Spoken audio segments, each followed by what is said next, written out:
Congresswoman, good to see you. Hi, Alex. Great to see you, too. All right. Your basic reaction now you've seen the transcript. I know you call it damning. Yeah, I mean, look, it says in clear language in the version of notes that the president and the White House itself released that he specifically asked for help. He said, I need a favor, regards to as a political opponent. And the military aid was withheld. He kept implying that, oh, the United States is such a big help to the Ukraine. We should be getting something back out of this. And so I think that that's so clear just from the transcript itself, and the information that's going to be coming forth from the whistleblower sounds like it's even worse. But the White House points out that there was not an explicit quid pro quo. He didn't specifically say, you do this, this happens there.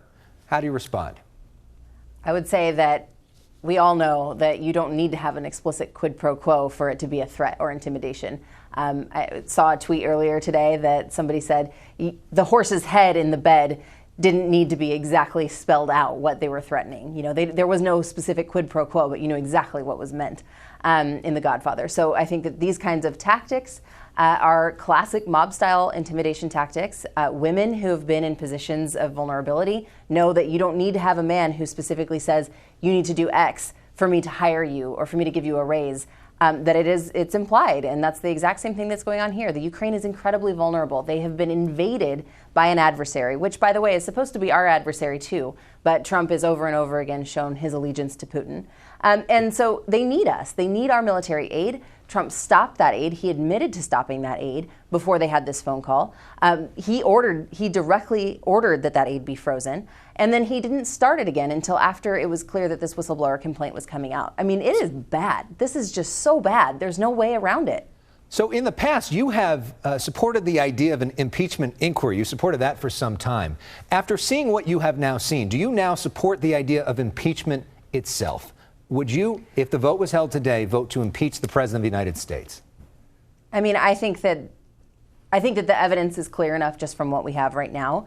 But I do want to let the Intelligence Committee play out, let them get as much information as they can, and put together something that's comprehensive so that we can all review it and make the best, most informed decision possible. I don't want us to rush to anything. I think that it's really, really important for us to make sure that we get this right. And it's a tragic day when you have to even be talking about impeaching the president, let alone having to vote on it. So you said the evidence is clear enough based off what you've seen already that you would go forward with an impeachment vote. Is that where your colleagues are at? Is that where the Democratic caucus is? I definitely don't want to speak for all of them, and I can't speak for all of them. I don't know that they're all there. I think there are a lot of people who want to see what comes out of the testimony tomorrow, would like to see, the whistleblower's testimony itself. I don't know that we'll get that, but I think that I know for a fact in terms of what I've seen, just from what Trump and Giuliani themselves have admitted on TV, and what we've seen from their released version of the notes of the call, that alone to me is frankly a confession of corruption and abuse of power on a scale that we have not seen a president in any form use before. Another thing that the White House points to is what Joe Biden and potentially his son did. Are you concerned about Hunter Biden's business dealings?